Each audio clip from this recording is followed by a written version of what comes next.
Assalamualaikum warahmatullahi wabarakatuh.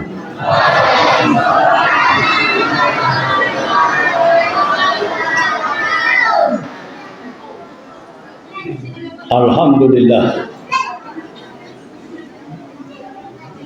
Alhamdulillahillazi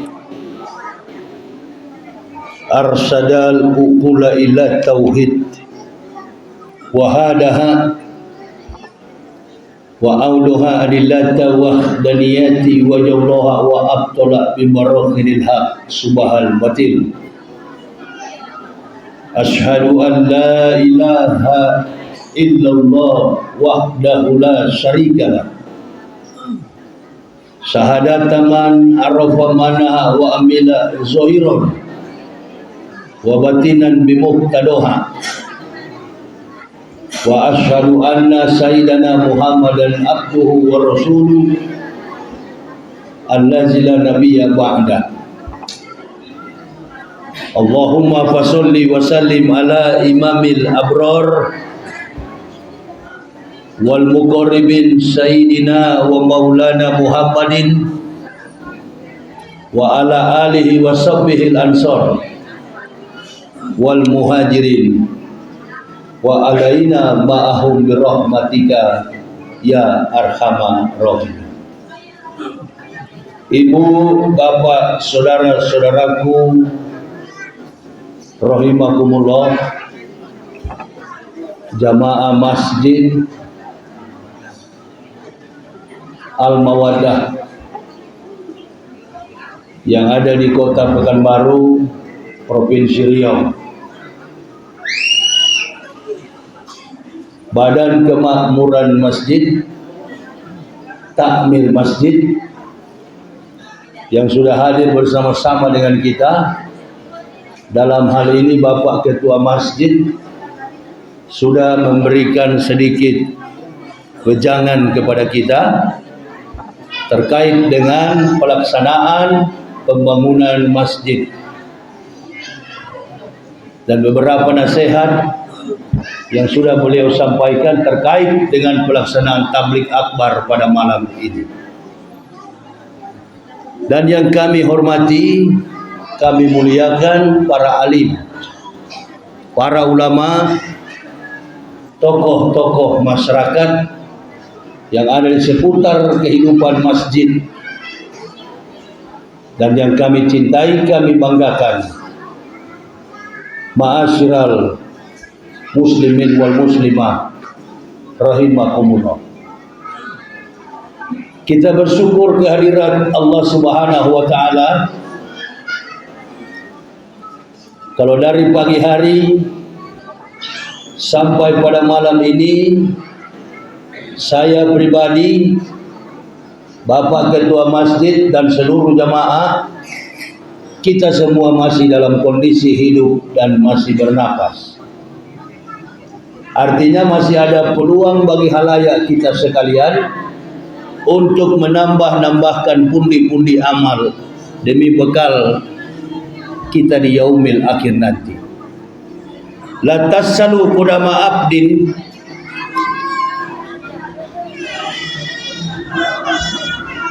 Coba diam bicara. Coba diam kalau saya lagi bicara. Kebetulan saya kurang sehat juga ini. La tasalu qadama abdin yaumal qiyamati min baini yadayillahi ta'ala hatta yus'alu an arba'ati asab. Faqala Nabi SAW, kata Rasulullah sallallahu alaihi wasallam,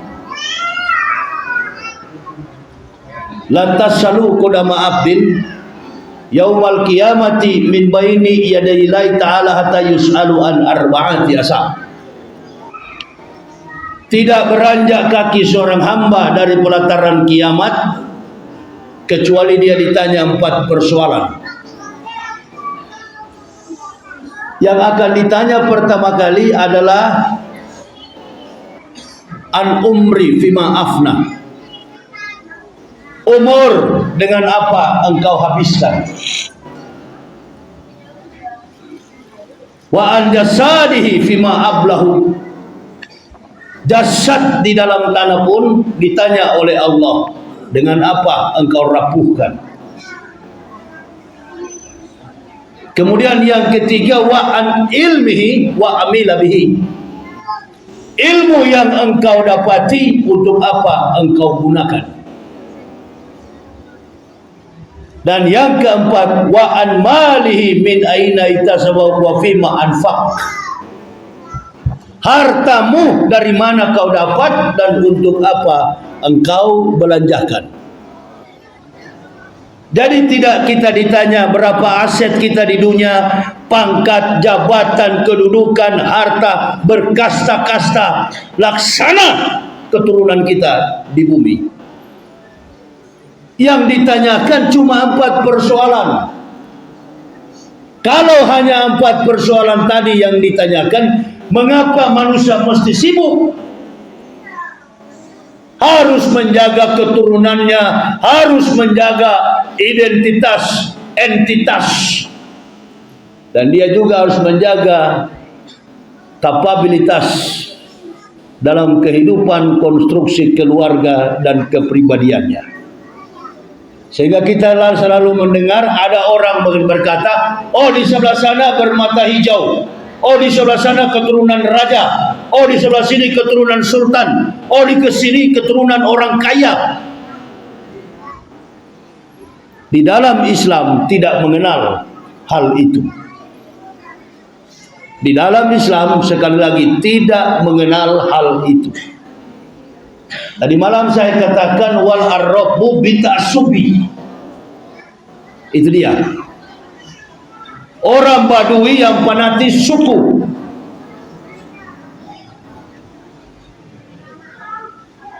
Jadi tidak laku di dalam Islam persoalan yang tadi itu. Yang akan ditanyakan adalah sepanjang usia kehidupan kita, untuk apa kita gunakan. Antum berusia 40 tahun, antum berusia 50 tahun, bukan garis awal yang menentukan, garis akhir yang menentukan. Nah, ini menjadi masalah di dalam problematika, sehingga Nabi kita Muhammad sallallahu alaihi wasallam diperintahkan untuk menuju ke Sidratul Muntaha. Ada maksud dan tujuan apa Allah perintahkan Muhammad sampai ke Sidratul Muntaha? Tidak ada lain tujuan beliau, tidak ada lain maksud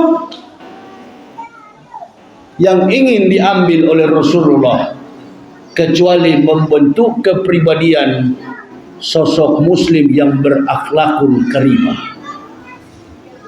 Sekali lagi, tidak ada akhlak lain yang diambil kecuali mengambil daripada sosok muslim yang berakhlakul karimah.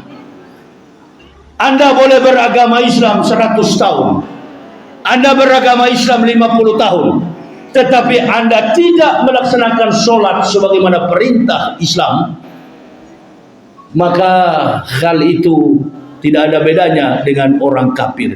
Karena yang membedakan antara mukmin dengan kafir itu adalah sholat. Perintah sholat ini bukan perintah khusus kepada umat Islam.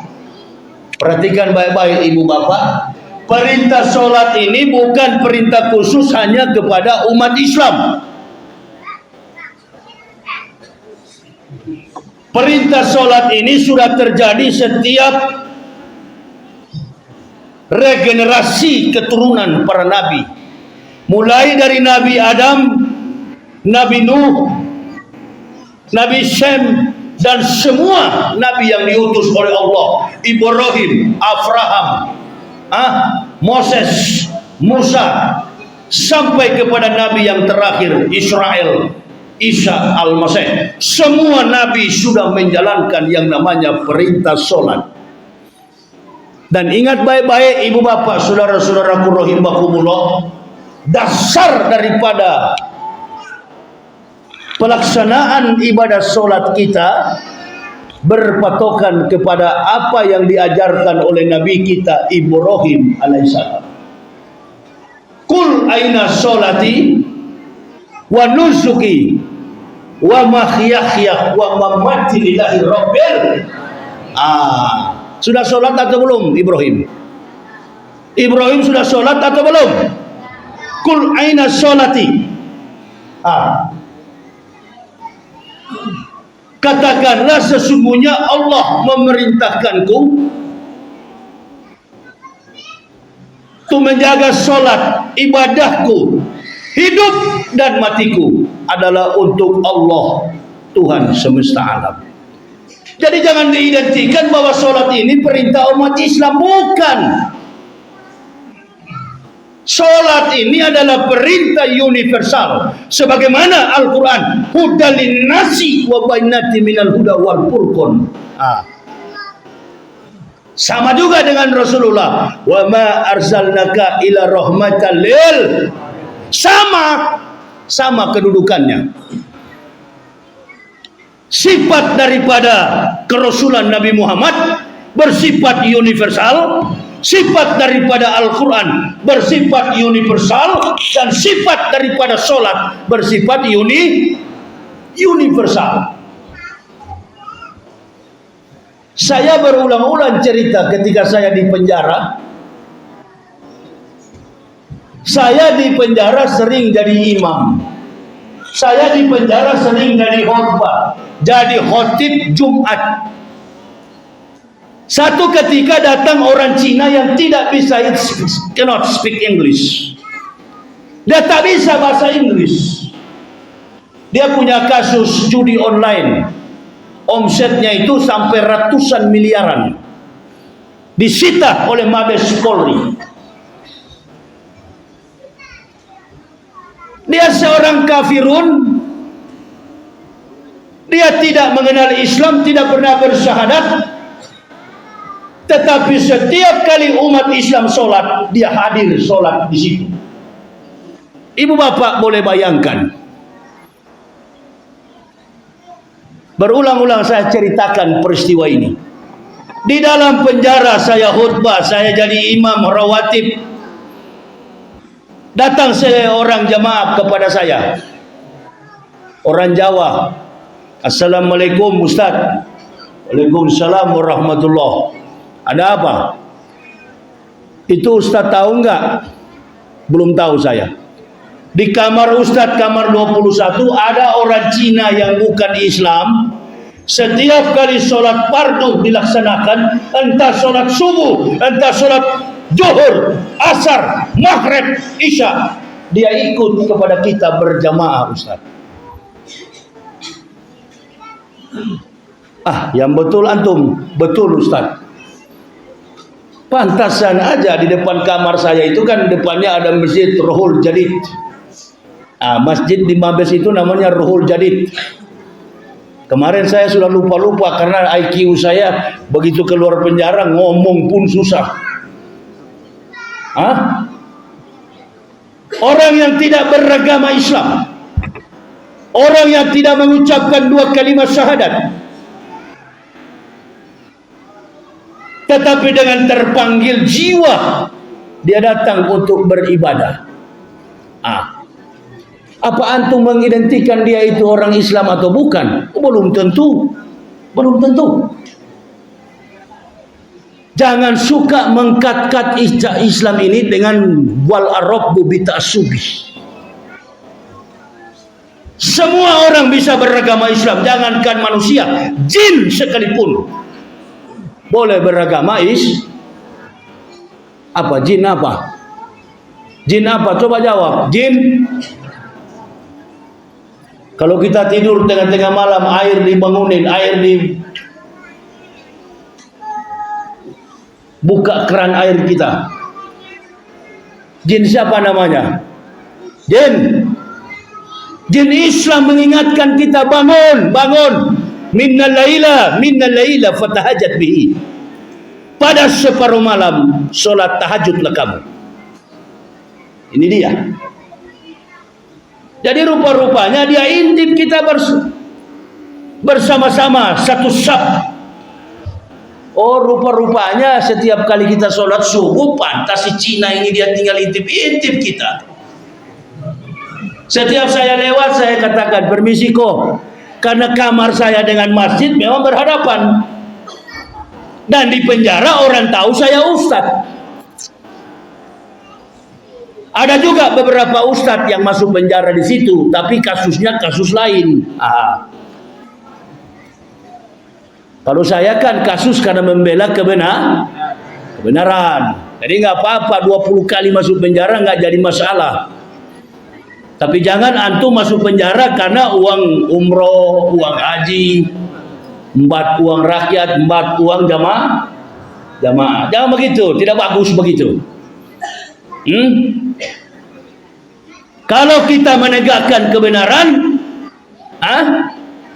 kalau kita menegakkan, menghantam yang batil, to revive the truth, to bury the patient, mengangkat kebenaran, membunuh, menguburkan yang tidak baik. Itu adalah konsep kebenaran. Datanglah dia. Saya mau bertanya, kenapa Anda sholat subuh, kenapa Anda sholat? Saya tidak bisa berbahasa Cina.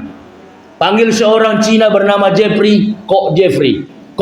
Coba tanyakan dia, kenapa dia suka sholat? Dia bukan Muslim, dia nggak pernah sunat, dia nggak pernah syahadat.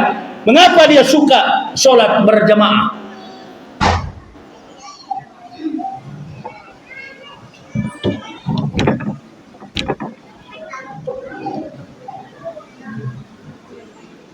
Terus kalian begitu.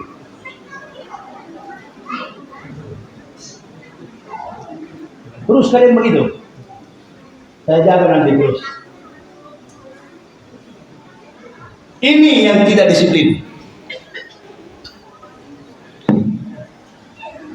Saya dari Jakarta datang ke sini menata kedisiplinan. Agama kita ini lagi diutak-atik dengan ketidakdisiplinan.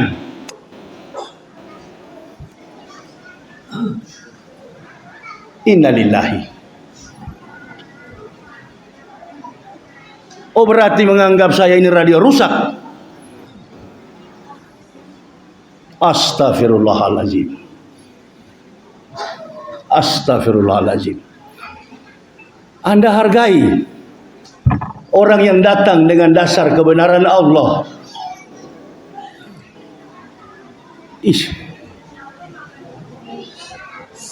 Kalau masih ada kesibukan duniawi, saya berhenti. Kaum alum, kalau bawa saya di masjid, tertibkan. Antum sudah tahu saya dari awal sampai sekarang manusia paling disiplin dalam berbicara tentang Islam.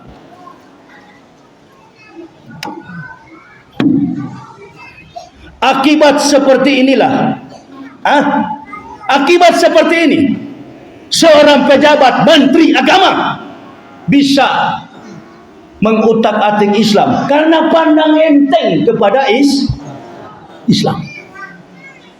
Cari muka kepada kafir, cari muka kepada orang-orang munafik. Ini ibu bapak, ku anfusakum wa ahlikum naro. Jagalah dirimu dan keluargamu dari api neraka. Satu ketika Rasulullah sementara mengajar di dalam masjid, Abu Jahal dengan istrinya mondar-mandir ke sana kemari. Mereka berteriak, Muhammad sedang membagi-bagi harta, Muhammad sedang membagi-bagi emas, perak dan lain sebagainya. Masa? Kata Abu Jahal, betul, Muhammad sedang membagi-bagi dinar. Begitu mereka cari, mereka lihat di dalam masjid, ternyata Rasulullah sementara berdakwah. Kecewa Abu Jahal. Rupanya bukan harta yang dibagi, tapi Quran dan kecewa. Ini ibu bapak. Cari duniamu seolah-olah hidup 1000 tahun. Imali dunia kakak enak kanak-kanaka. Tak yesu abada wa malaki rotika. Kakanaka tamutu godan. Cari duniamu seolah-olah hidup 1000 tahun. Cari akhirat seolah-olah mati besok. Hei, kalau mau minta kepada Allah, ud'uni astajib lakum. Orang kafir tidak pernah sujud. Orang kafir tidak pernah munajat. Orang kafir tak pernah minta. Diberikan berkah rizki oleh Allah subhanahu wa ta'ala. Apalagi kita orang Islam. Tapi yang Allah minta kepada kita, di saat kita mendengar nasihat, dengar nasihat itu dengan baik.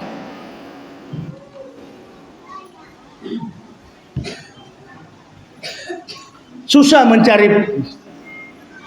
mencari orang-orang yang disiplin. Ibu bapak belum tahu persoalan sekarang ini. Ibu bapak belum tahu masalah sekarang ini. Pemerintah sudah tidak konsen ngurus minyak goreng, sudah tidak konsen ngurus kesejahteraan, kemakmuran masyarakat. Yang diurus adalah ustadz-ustadz radikal oleh Jokowi. Nah, saya mau berbicara sampai ke situ, tapi saya batasi dulu. Karena saya pikir-pikir tidak ada guna saya datang ini.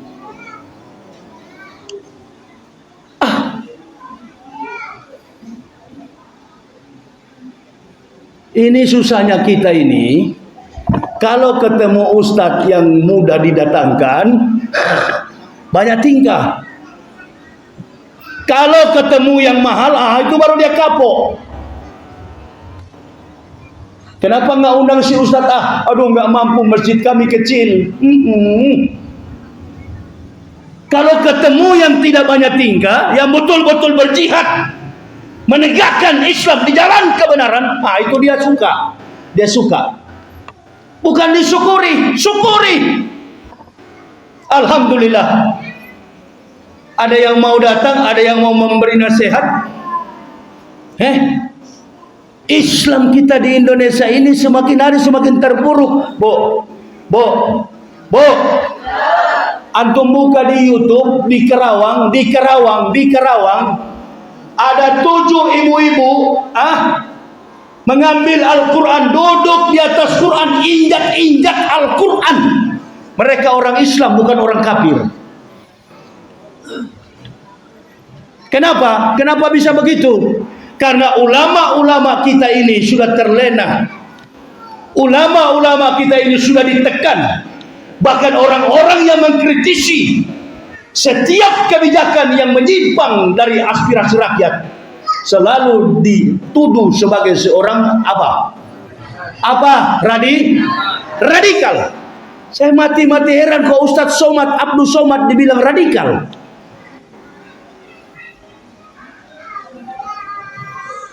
Satu, dua, tiga, 4, 5, 6 presiden berganti. Mulai dari Soeharto, siapa lagi? Habibie, siapa lagi? Megawati. Semua presiden. Nanti di era Joko Widodo inilah terlalu banyak sekali mengutak-atik soal itu dia. Jadi yang bikin kacau negara kita ini bukan masyarakat. Masyarakat dari Sabang sampai Merauke hidup dalam ketertiban. Yang suka bikin ribut di masyarakat kita ini adalah pejabat. Antum kalau mau berani begitu. Begitu kalau mau berani, kalau memang betul-betul kau laki-laki begitu.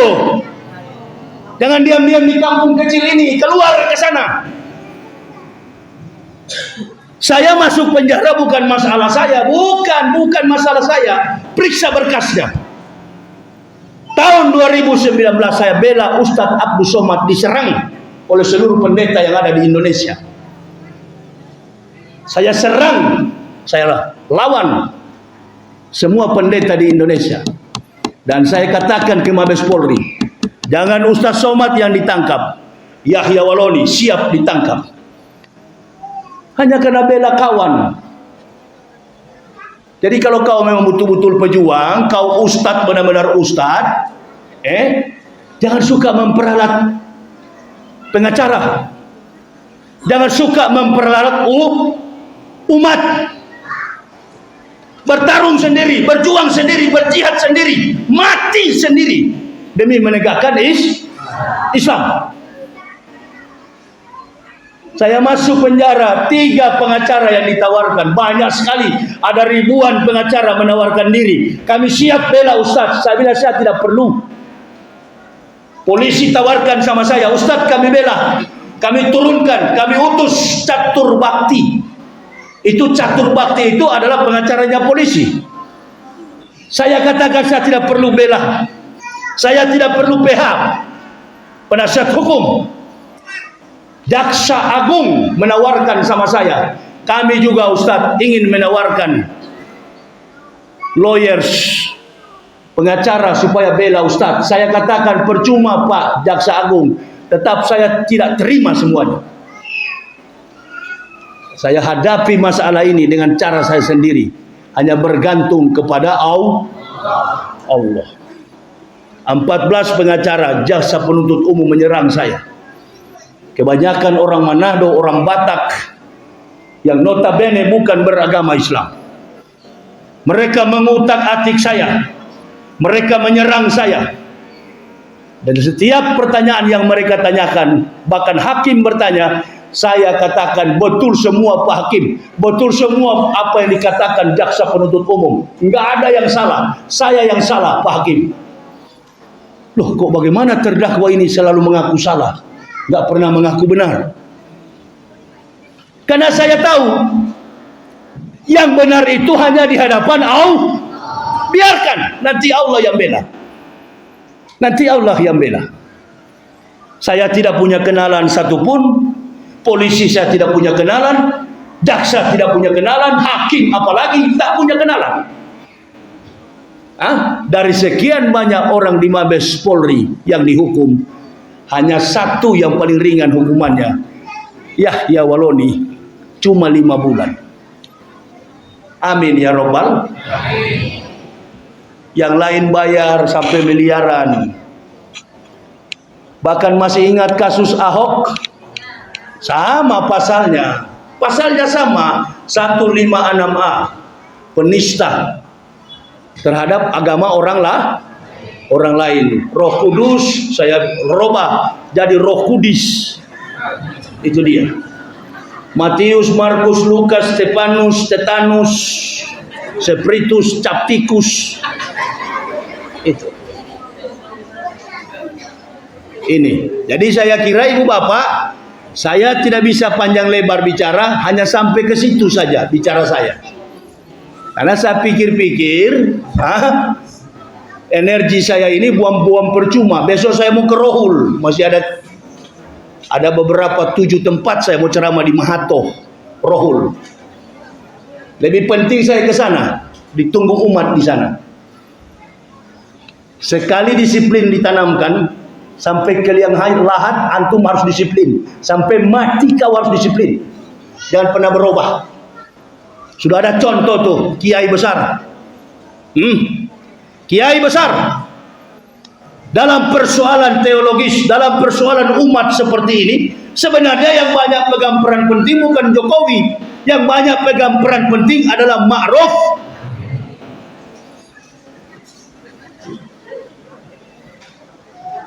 Dia yang paling tahu soal masalah Islam.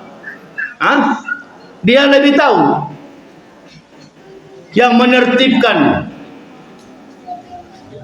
dunia ini, Indonesia ini adalah ulama. Ulama yang menertibkan dunia ini. Pak Ma'ruf Amin, apa dia ada peduli dengan keadaan sekarang? Enggak peduli dia. Enggak peduli. Nah, ini dia Ibu Bapak. Sementara ustadz-ustadz kita diserang satu persatu. Saya sudah diancam-ancam, Pak Yahya pelan-pelan kalau ceramah. Oh enggak, saya bertobat. Saya tidak mau lagi menghina-hina agama orang lain. Seperti Roh Kudus, saya bilang Roh Kudus itu enggak boleh. Karena biar bagaimanapun Roh Kudus itu dalam Islam juga adalah malaikat Jibril. Nah, itu saya tidak boleh. Tidak boleh menghina-hina Tuhan yang orang punya agama lah lain. Nggak apa-apa, nggak boleh itu. Stop begitu-begitu. Karena sudah marah sekali saya kemarin. Marah karena UAS dilapor. Kenapa UAS yang dilapor, bukan saya? Yang paling kencang ceramah di YouTube itu kan saya. Kok UAS yang dilapor? UAS jadi sasaran. Kita lindungi beliau ini. Karena beliau ini memang jadi sasaran. Kita lindungi. Orang tidak punya salah, ulama muda, usianya muda, kemampuan akademik, PhD.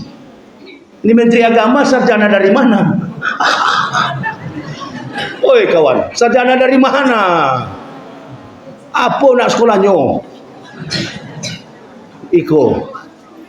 Ya.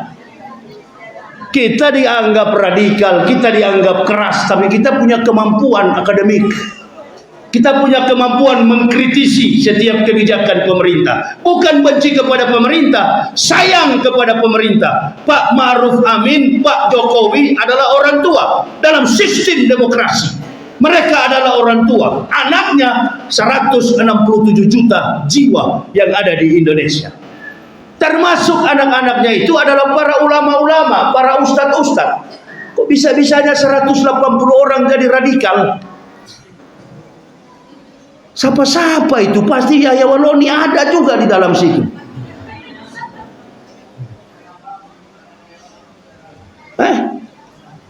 Nggak mati-mati saya. Dari penjara saya mungkin mau mati, nggak jadi mati.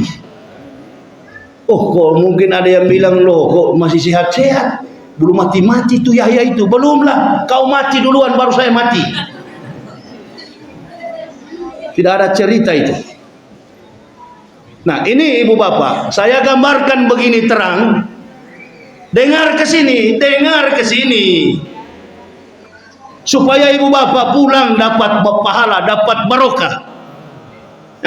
Jangan ibu bapak pikir, oh ini kan orang mualaf, ini kan orang dari Kristen. Oh beda kawan, saya dari kafir, tapi saya masuk Islam karena pengetahuan Islam lebih tajam daripada antum. Antum nggak punya pengetahuan Islam. Coba kalau antum punya pengetahuan Islam, boleh nggak ceramah seperti saya? Bisa. Baru 1 menit sudah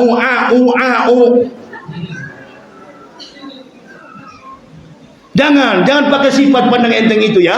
Al-Islamu mahjubun bil muslimin. Al-ilma bil kasab lebih nasab. Ilmu itu dipelajari bukan karena nasab, bukan karena nasab. Ilmu itu dipelajari. Saya kalau mimpin orang imam, nggak usah saya ceramah, Saya kalau mimpin orang imam, semua saya pakai aturannya. Mau zikir mau doa, panjang-panjang seperti para ulama. Nggak sembarang-sembarang saya beribadah. Bukan Allahumma lantas jalan. Nah, itu jamaah ini. Makanya sholat itu dipentingkan oleh Allah. Disuruh Nabi Muhammad, diperintahkan Nabi Muhammad. Kenapa? Karena sholat para nabi sampai kepada Nabi Isa tidak pernah tertib. Waktunya tidak tertib, jumlah rakaatnya juga tidak tertib. Makanya di dalam surat Maryam di situ dikatakan Nabi Isa sholat, Nabi Isa membayar zakat.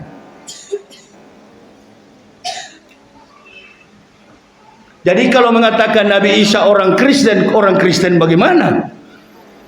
Nabi Isa membayar zakat, Nabi Isa juga sholat. Qala inni Abdullahi atani al-kitab wa ja'alani nabiyah wa ja'alani mubarakan aina ma kuntu awsani bi sholati wa zakati madumtu hayya. Itu dia. Saya ini kata Al-Masih hamba Allah. Allah memberi aku kitab wa ja'alani nabiyah dan mengutus aku sebagai nabi.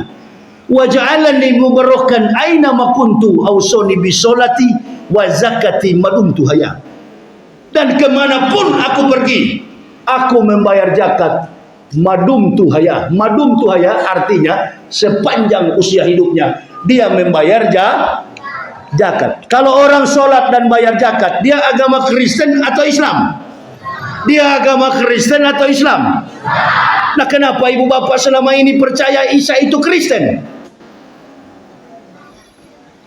Yang ada di Kristen sana, lakum dinukum, bukan Nabi Isa, tapi Yesus. Lakum dinukum waliyadin. Yesus bukan Isa, Isa bukan Yesus. Yesus bisa digambarkan dalam bentuk visualisasi fisik, postur tubuh, wajah, maupun gambar fisik badannya. Tetapi Nabi Isa tak mampu digambarkan secara visualisasi. Jangankan Nabi Isa, Nabi yang 576 tahun sebelum Isa, Ahmad bin Abdullah, Nabi kita Muhammad, sulit digambarkan secara visual, physical. Nanti habis dari ceramah saya pergi bertamu ke rumah-rumah orang Islam. Ada nggak foto Nabi Muhammad? Sementara masih kecil dipeluk. Ada juga Nabi Muhammad naik kuda. Ada nggak kira-kira? Sulit digambarkan. Siapapun yang melihat Nabi pasti pingsan, bahkan ada yang mati. Itu fakta. Itu fakta. Semua orang yang melihat Nabi pasti mati. Nggak ada yang bisa melihat Nabi kita Muhammad Sallallahu Alaihi Wasallam. Abad keberapa Nabi Muhammad? Dilahirkan tahun berapa? Tahun aja lupa. 20 April tahun 571. Bertepatan dengan 12 Rabiul, di mana Abraha menyerang Ka'bah dengan menunggangi seekor gajah. Maka tahun itu disebut dengan tahun gajah. 20 April tahun 571. Nabi Isa lahir tahun berapa? 6 sebelum Masehi. 620 tahun rentang waktunya. Nabi Muhammad tak punya foto. Bagaimana mungkin Al-Masih ada fotonya? Bule dari mana jadi Tuhan ini kira-kira? Ini ibu bapak. Supaya ibu bapak ini jadi pintar, saya mau jelaskan. Komplain Isa adalah nabi kita, Musa adalah nabi kita, Soleh adalah nabi kita. Semua nabi yang datang dalam panggilan Rasulullah ketika dari Masjidil Haram ilal Masjidil Aqsa. Perhatikan kalimat isim yang mentasbihkan Allah. Perhatikan baik-baik ya. Isim yang mentasbihkan Allah. Subhanallazi asra bi abdih laila minal Masjidil Haram ilal Masjidil Aqsa. Perhatikan baik-baik. Abu Jahal bukan orang beriman, kafir. Abu Jahal adalah kafir. Abu Jahal, Abu Lumpur, siapa yang di Indonesia ini? Abu Janda, Abu Gosok, Abu Cepatu. Nah, ini dan abu-abu lain. Nah, dia orang kafir, tidak menerjemahkan dengan baik kalimatullah. Dia tidak menerjemahkan dengan baik. Subhanallazi asra bi abdi. Kenapa tidak dikatakan subhanallazi asra bi Muhammad, tapi dikatakan subhanallazi asra bi abdi, disebut hamba. Tadi saya memulai dengan mukadimah, asyhadu an la ilaha illallah syahadataman arafa manaha wa amila zahiran wa batinan bi muqtadoha. Jadi ada yang bertanya sama saya, Ustaz, nah itu Nabi Muhammad itu waktu di Isra Mi'rajkan itu tubuhnya atau ruhnya? Tubuhnya atau ruhnya? Ibu bapak bermimpi berada di Padang, ibu bapak bermimpi berada di Manado, ibu bapak bermimpi berada di Jakarta. Tidur ibu bapak di daerah sini, kompleks di sini.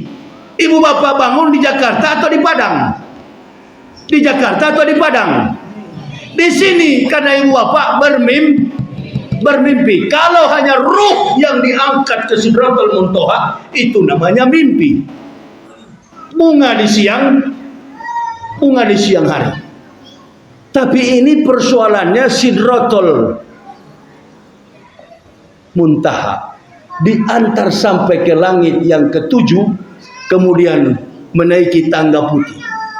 Sampai di atas itulah Jibril tak boleh naik. Langit pertama ketemu Idris, langit kedua ketemu Soleh, langit ketiga ketemu Adam, langit keempat berjumpa Yahya dan Isa, langit kelima bertemu Moses, langit kelima bertemu Harun, langit keenam bertemu Musa, langit ketujuh berjumpa dengan seorang sosok laki-laki yang beruban di dunia, namanya Ibrahim alaihi Abu Ambiyah, penghulu dari semua bapak para nabi, Abu Ambiyah. Ditanya oleh Rasulullah, "Hei Jibril, saudaraku, siapakah laki-laki yang bersandar di tiang masjid Baitul Ma'mur di lantai 7 ini? Di langit yang ketujuh ini, siapakah laki-laki yang beruban putih ini?" Karena laki-laki di dunia ini yang pertama kali beruban di dunia adalah Nabi Ibrahim. Dijelaskan oleh Jibril alaihissalam, laki-laki itu adalah Ibrahim alaihissalam, Abu Ambiyah. Sedangkan engkau Muhammad adalah Sayyidul Ambiyah, penghulu dari semua nabi. Namanya Ibrahim alaihissalam, laki-laki pertama di dunia yang rambutnya beruban. Berangkatlah Rasulullah naik ke Sidratul Muntaha.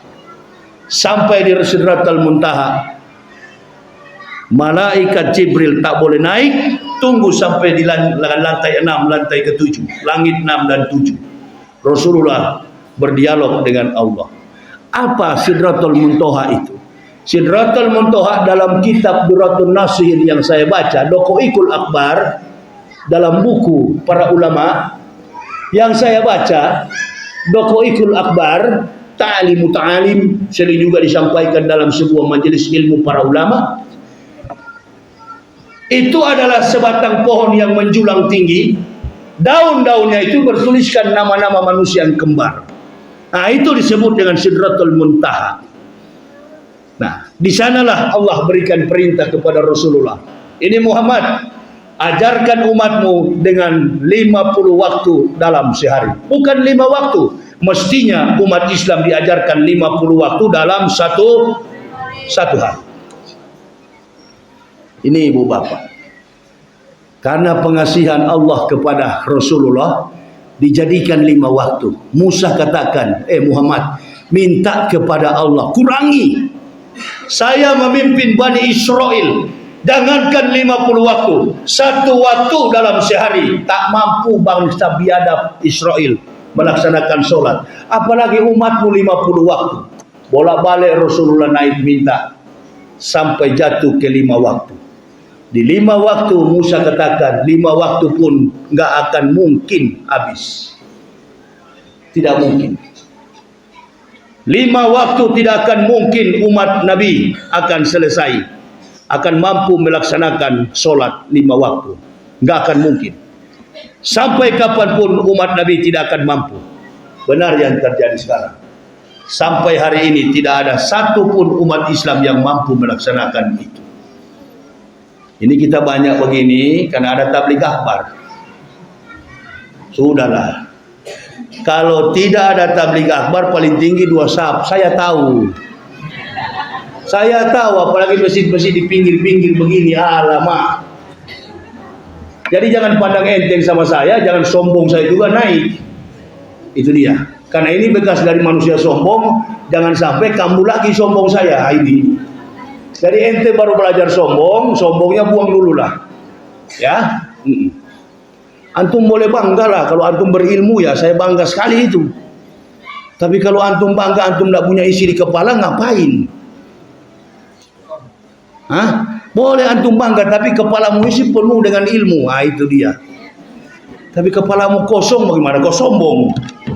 Itu dia ya. Nah di Indonesia begitu kebanyakan, banyak sombong, isi kepala kosong. Itu dia. Mulai dari presiden sampai ke bawah isi kepalanya kosong. Itu kata Rocky Gerung, oksigennya habis. Itu dia. Jadi kepada ibu bapak, saudara-saudaraku, simaklah dulu dengan baik apa yang menjadi petunjuk Nabi kita Muhammad SAW. Saya nggak bisa panjang lebar, insya Allah di lain waktu kita lebih disiplin lagi. Sekali menerapkan disiplin, sampai ke liang kubur, sampai mati kita tetap disiplin. Saya begitu dari dulu ya. Nah, ini Alung sudah tahu sifat saya. Dulu saya waktu mau ceramah, banyak sekali orang-orang FPI mau kawal. Saya bilang jangan pakai kawal. Saya tidak perlu ada pengawal. Tanya nih Alung ini. Brigade 08. Nanti kami kawal Ustadz dari hotel. Nggak usah Lum, tunggu aja di hotel. Tunggu aja di masjid. Begitu. Jadi ibu bapak, dengar-dengar baik-baik. Dengar-dengar ke sini. Nggak jadi masalah. Insya Allah lebih berguna. Lebih berguna. Ya. Dan saya selalu begitu. Dalam setiap momen, di dalam setiap kesempatan, ada yang tidak disiplin, saya pasti berhenti. Itu dia. Dan ini menjadi pukulan bagi kita. Sudah banyak cerita yang saya sampaikan. Inti daripada persoalan Isra wal Mi'raj ini, ibu bapak banyak berserah diri kepada Allah. Ya, tidak usah terpengaruh dengan manusia yakut, yukut, yikit. Itu. Ya, kita doakan supaya tahun 2024 Pak Jokowi segera turun. Insya Allah ada presiden baru. Amin ya Rabbal. Ada presiden baru, mudah-mudahan. Bukan Pak Jokowinya yang rusak, pembantu-pembantu Jokowi kebanyakan amburadul semua, kacau semua. Ya, sudahlah, jangan usah pikir-pikir yang lain. Insya Allah presiden ke depan kita yakin penuh bahwa nanti akan jadi presiden adalah Pak Prabowo Subianto. Sudah, yang itu sajalah, yang lain-lain nggak usah lah. Ya, paling Pak Jokowi bilang sama Pak Prabowo, apa wi? Jadi kamu aja lah yang jadi presiden. Iya. Insya Allah. Ya. Terus Menteri Agamanya, Insya Allah Ustadz Abdul Somad. Amin ya Rabbal. Menteri Pendidikannya Muhajir Effendi. Nah, itu banyak orang-orang Muhammadiyah, orang-orang Padang, orang-orang Jawa. Orang-orang Jawa banyak pintar-pintar. Semua kumpulkan. Jangan seperti yang kemarin ini, aduh kacau. Yakut. Ya, nah ini. Jadi Yakut biar saja mimpin Banserep. Siapa Banser? Ya kan? Iya. Saya tetap jadi ustadz untuk mendakwahkan Islam. Amin ya Rabbal alamin. Imam-imam, ustadz-ustadz yang ada di MUI pusat, wah itu dia, orang-orang hebat. Angkat. Berhenti mengacaukan antar umat beragama. Orang Kristen juga enjoy saja kok. Hindu, Buddha, umat Islam, umat Kristen semuanya bersahabat dengan baik. Jadi kita jalin ukhuwah Islamiyah dengan baik. Kita perketat nasionalisme kita yang kuat. Berhenti kita. Kalau kita mengatakan hal-hal yang mengenai teologis tidak jadi masalah. Kita keras. Tapi untuk menghina Roh Kudus, aduh, cap tikus segala macam berhenti sudah. Tobat saya. Di dalam penjara yang ngasih makan sama saya orang kafir juga, orang Kristen juga. Kemarin di televisi ada yang ngomong kan? Jangan bilang kafir katanya. Jangan bilang kafir karena semua orang di Indonesia sudah beragama. Ini Bapak ini lupa. Ada kalimat dalam Al-Maidah. Laqad kafara allazina qalu innallaha masihub ibnu Maryam. Kafirlah orang-orang yang berkata Isa anak Maryam adalah Tuhan selain Allah. Jadi jangan, kalau bukan ahli tafsir, nggak usah nafsir Quran. Nanti antum jadi nafsi. Ya, biarkan itu kepada al-mufassirin, orang-orang yang ahli tafsir. Saya pun begitu. Saya hanya boleh menyampaikan apa yang saya mampu, apa yang saya bisa. Selain daripada itu saya nggak bisa sampaikan. Jadi ibu bapak, saudara-saudaraku, inti dari Isra Mi'raj ini, mari kita bersatu, mari kita menjalin ukhuwah Islamiyah agar terjalin kebaikan antara umat beragama yang ada di negara kita. Amin ya Rabbal. Tetangga-tetangga kita yang di sana, Matius, Stefanus, Tetanus, Spiritus, itu. Yakinkan mereka, daripada kau ke gereja jauh, nah, ayo ke masjid dekat. Ya aja dia. Nah apa-apa. Bukan masuk Islam. Ibadah di dalam di penjara begitu. Saya nggak Islamkan orang, tapi banyak yang masuk Islam. Ada itu podcast saya dengan Deddy Corbuzier. Katanya Ustadz banyak Islamkan orang. Oh, saya bukan Islamkan orang. Orang yang tanya sama saya, Ustadz kami kan kalau Kristen kan seminggu sekali pendeta datang. Lama kami nunggu pendeta datang. Jadi boleh nggak kira-kira kami ikut sholat? Oh alhamdulillah, ayo sama-sama kita sholat. Tapi kami nggak masuk Islam Ustadz. Nggak jadi masalah, pakai sarung silakan. Pakai sarung nggak apa-apa. Yang penting sholat. Akhirnya sholat nggak mau keluar. Wah kayaknya enak di Islam ini kayaknya. Nah, dan itu bukan orang-orang, nah biasalah orang di Mabes bukan orang pencuri ayam. Nggak ada pencuri ayam masuk di Mabes itu, nggak ada. Omset mereka itu minimal 10 miliar. Orang-orang berduit semua yang masuk ke sana itu. Jadi bagaimana kira-kira ini Ustaz? Kami sudah tidak bisa keluar lagi. Nah, nggak tahu saya. Saya kan bilang, coba saja dulu. Kalau nggak enak, keluar lagi. Itu caranya. Nggak usah paksakan. Lakum dinukum la ikra hafiddin. Tidak ada paksaan untuk memeluk agama Islam. Udah ribuan saya Islamkan orang. Nggak pernah saya bangga. Yang saya bangga kalau dia mengerti ajaran Islam. Jangan masuk Islam karena mau kawin. Ya, ibu bapak saudara-saudaraku, saya masuk Islam bukan mau kawin. Saya masuk Islam satu keluarga, bini dan 3 orang anak. Itu kalian mesti tahu. Makanya saya tidak pernah main-main dalam akidah Islam. Nggak pernah saya main-main. Saya masuk Islam satu keluarga, istri dan 3 orang anak. Saya dulu sebelum masuk Islam rektor yang mempendetakan para pendeta. Di Papua sana mereka paling tahu disiplin saya. Kalau saya lagi mengajar, ada yang main-main, saya lempar pakai sepatu. Nah, ini disiplin saya dulu waktu saya masih kafirun. Ini dia. Baju saya, sepatu saya, jas yang saya pakai. Sekarang ini tinggal 75.000. Gamis yang saya pakai 75.000. Ini sorban ini cuma 25.000. Total sampai ke bawah cuma 100.000. Tapi masuk surga. Daripada pakai dasi kupu-kupu masuk peti mayat, dasi kupu-kupu neraka semua. Itu dia. Kalau itu bukan singgung, itu memang fakta. Itu memang fakta. Terbungkus memang. Berangkat pakai baju putih-putih. Kemana? Mau kemana Ustaz? Ya ke neraka, kemana lagi? Nak kemana? Kalau orang Islam tidak, Yahya meninggal bungkus dengan kain kafan ngadap kiblat, insya Allah orang yang masuk Islam dengan bersih mendapat hidayah. Yang namanya mu'alaf ditempatkan di tempat yang maha tinggi. Amin ya rabbal. Orang yang namanya pendeta ditempatkan di tempat yang maha tinggi. Asal pendeta yang bagaimana? Yang betul-betul menegakkan Islam sampai akhir hidupnya dia menegakkan Islam. Nah ini kesaksian hidup saya. Nanti bagi jemaah yang berminat untuk memiliki buku saya ada di mobil. Silakan. Bagi yang berminat, saya kasih waktu beberapa menit. Saya akan pulang kembali ke hotel. Karena saya mungkin subuh sudah berangkat menuju ke Rohul. Masih ada kegiatan di sana. Ya. Dan saya ingatkan kepada seluruh jemaah, saya ingatkan, berhati-hatilah. Sekali lagi, jangan pernah mengukur orang dari kulit. Itu dia ya. Ibu bapak belum pernah kenal, belum pernah dekat sekali dengan Yahya Waloni. Bapak ibu belum pernah tahu.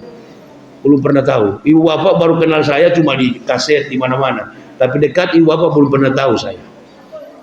Saya kalau sudah pegang prinsip A, itu nggak pernah jadi B. Sampai ke liang kubur saya tetap A, nggak pernah jadi B. Nah itu, ini dia. Jadi itu saja yang bisa saya sampaikan. Terima kasih atas perhatiannya. Mudah-mudahan malam ini malam yang baik. Besok ada berkah dari Allah. Dan kita semua senantiasa diberi kesehatan oleh Allah Subhanahu wa taala. Usikum wa nafsi bitaqwallah. La ilaha illa huwa 'alallahi falyatawakkalul mu'minun. Wassalamualaikum warahmatullahi wabarakatuh.